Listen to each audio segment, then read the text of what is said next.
What's up, y'all? Shit, yeah. Let's talk about positive energy. People got to get more in tune with their spirituality, man. For real. Let that religious shit go. Get in touch with your spirit, man. Because whatever you put out, niggas, people feel that shit. You understand what I'm saying? If it's something fuckable with you and your spirit, people closer to you that you have a spiritual tattoo feel that shit. You know, and then it gets to the point where you would drain the motherfucking energy because your energy fucked up. And if your energy fucked up, you supposed to consult with the people around you that love you to help you build you up. You know, like when my friends going through some shit and I stay away, that's because I'm going through some shit and I don't want my energy to fuck up your energy no worse. It don't be no personal shit, but I'm gonna let you know what's going on. You understand what I'm saying? I'm not gonna have you coming around me knowing that I'm not good in my spirit, making you feeling unwanted or uncomfortable. Like, that's not fair. Of a manhunt underway tonight for a Milwaukee homicide suspect. He's accused of killing a mother of four following a domestic dispute that happened last week. Our Aaron Maben spoke with the victim's mother tonight. He joins us live from Milwaukee Police Headquarters. Aaron? Well, Ted, family members of Cherron Miller, they tell me that she was a victim of a domestic violence situation, attempting to leave an unhealthy relationship when she was shot and killed. And tonight, police here in Milwaukee are looking for the man who fired that fatal shot. How does a voice so vibrant, so real, simply vanish? What happens when the very place you call home becomes the site of your destruction? This is the story of Cherron Miller. Not just another name on a police report, not just a victim. She was a force, a mother, an artist, a tattoo artist, a woman who refused to be silenced, and her story is about to unravel in ways you won't expect. Born with the fire of Chicago in her veins, Cherron made Milwaukee her home, but that fire wasn't just in her spirit, it was in her art. Tattoo needles danced across skin, creating stories just like she lived them, for children looked up to her and their world centered on her strength. Did anyone really know the battles she was fighting behind closed doors? Listen to her words. I can talk about what I want to talk about. Nobody is going to kick my ass, and nobody is going to pull up, and nobody is going to do period. That was Cherron, unapologetic, real. She wasn't afraid to call out what she saw. You send me this long hair you bought me and I brought you and your wife closer together. You still don't like that? Imagine that kind of honesty. Imagine the kind of tension it created. That kind of bold spirit, it was her strength. But was it also her undoing? She was never afraid to speak her mind, and that is what made her. Did her strong personality ultimately lead to her demise? What do you think of Cherron's bold personality? Share your thoughts in the comments below. Welcome to Whistles of True Crime, where we unveil the darkest mysteries and the most chilling true crime tales. If you crave real-life crime stories that will keep you on the edge of your seat, you're in the right place. Kindly subscribe to this channel now and turn on the notification bell, so you never miss any of our new stories. Your support keeps these stories alive. Milwaukee, Wisconsin, a city on the shores of Lake Michigan, is known for its rich history, vibrant art scene and brewing heritage. From the iconic Harley-Davidson Museum to the Milwaukee Art Museum's striking architecture, the city offers a blend of cultural attractions. Summer festivals like Summerfest draw crowds with live music and local flavors. The historic Third Ward with its trendy boutiques and restaurants adds to the city's charm. However, Milwaukee also grapples with significant challenges. The city has a persistently high rate of violent crime, including gun violence. Statistics reveal that Milwaukee consistently ranks among the U.S. cities with the highest homicide rates.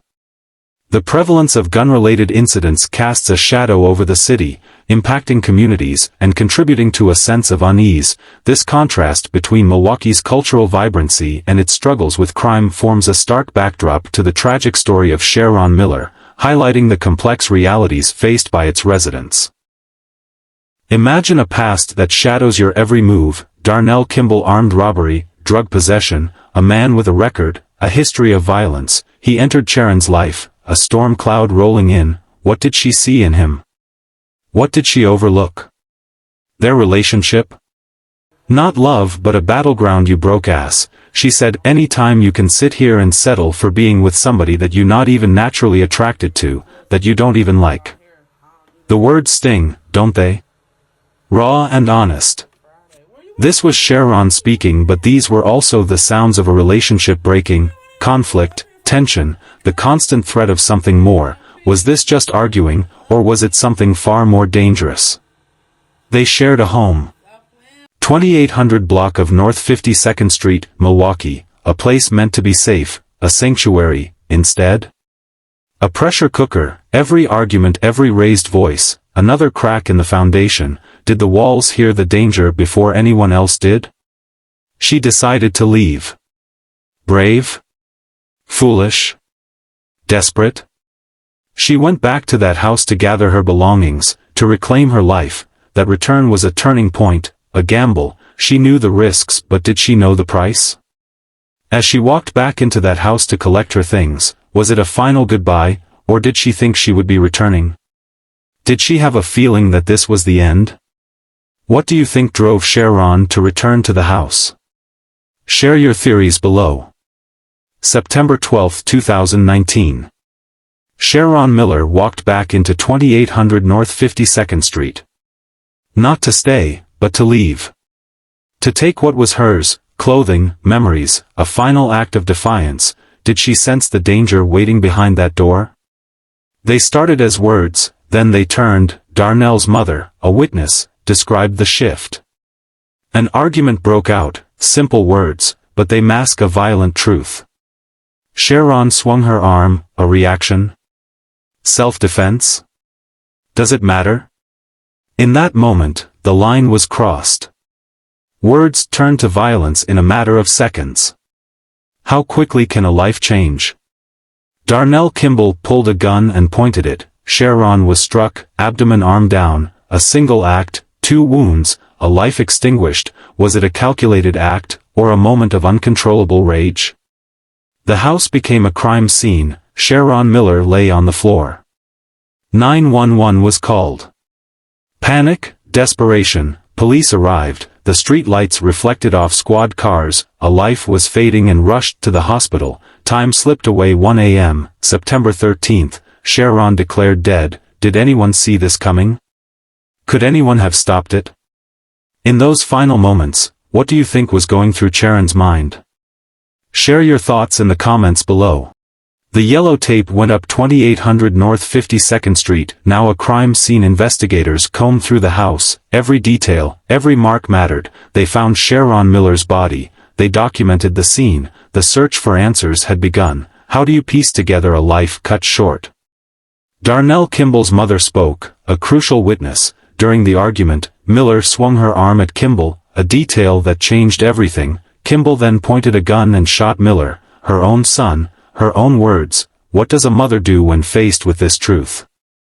Darnell's history: armed robbery, drug charges, 2009-2018. Darnell Kimball's past wasn't hidden. It was a roadmap that led to a firearm he should never have possessed, a convicted felon with a gun. What did that history foreshadow? He was formally charged, first-degree reckless homicide, possession of a firearm by a felon. The charges were filed. Darnell Kimball was now the focus. A warrant issued, a search began. But was this the end of the story? Or just the beginning of a far more complex fight? What happens when justice is delayed? Do you think Darnell Kimball's past criminal history played a role in how this case was handled? A courtroom, a trial date set, then nothing. A crucial witness gone, the case against Darnell Kimball dismissed just like that. A legal twist, devastating blow. How does a system fail so completely? Jacqueline Brinson, Cherron's mother, spoke of betrayal. It felt like a betrayal of justice. Donna Keene, her aunt, sought only peace. All we sought was justice. Ma Brinson, her sister, felt the ripple effect. The children left behind, raw emotion, undeniable pain. How do you explain this to a grieving family? The weight of injustice, a system that failed. Cherron Miller's life dismissed. Her family left with unanswered questions, a void, a sense of helplessness, the absence of closure. Those words echoed, a life taken and then, a second injustice. Was this the final chapter? Or could there be more?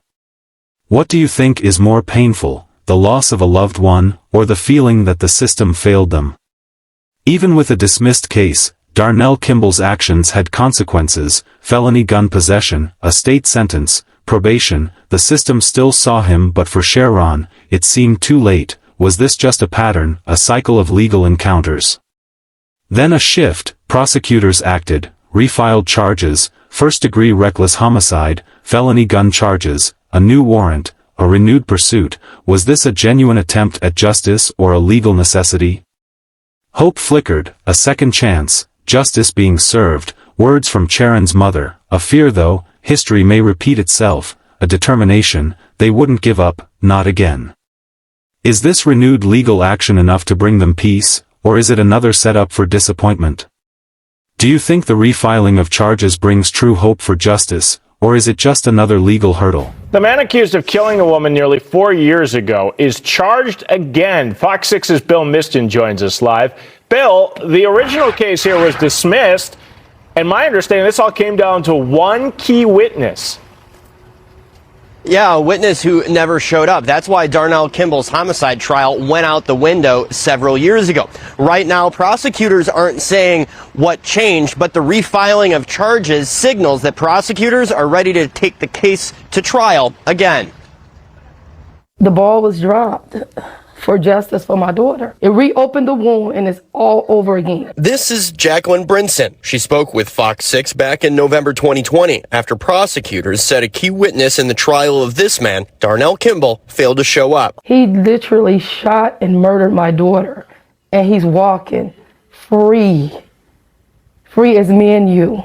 And she's no longer with us. 31-year-old Cherron Miller was shot in the arm and abdomen inside an apartment near 52nd and Locust in 2019. Miller died hours later. She was just an outgoing, loving person, and I'm really going to miss her. She has beautiful children that are really going to miss her. The medical examiner's office ruled her death a homicide. Prosecutors charged Kimball days later with killing the mother of 4. Investigators say Kimball's mother witnessed her son shoot Miller, but when a witness no-showed at trial, Kimball was released. For years, the case went dormant. During that time, Kimball was convicted of felony gun possession, given a stayed sentence, and put on 2 years probation. On Tuesday, prosecutors filed first-degree reckless homicide and felony gun charges against Kimball. A warrant's out for his arrest.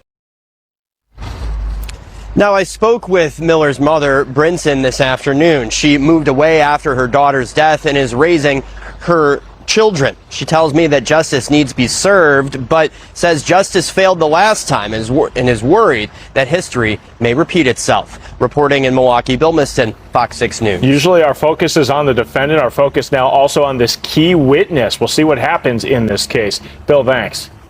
This wasn't an isolated incident. Cherron Miller's story, a stark reminder, domestic violence, real, present, fatal. It doesn't discriminate, it destroys lives. How many more stories like this will we hear? Awareness, intervention, not just words but action, recognizing the signs, breaking the cycle, speaking up. It's not just about Cherron, it's about preventing the next Cherron. What can you do to make a difference? To Cherron Miller's children and family, my heart breaks for your loss. Cherron's vibrant spirit will be deeply missed. May you find strength in each other and comfort in the memories you shared. Sending you all my love and deepest condolences. Cherron's family needs support. A GoFundMe page was created to help with expenses. To honor her memory, you can contact her family. Every contribution matters. Can you help them find some peace? Kindly subscribe, comment and share this story. Let's keep Cherron Miller's name alive. Let's demand justice. Let's fight against domestic violence. Remember Cherron, remember her fight, remember her voice. Will you remember her? Thanks for watching till the end. Until next time, stay safe.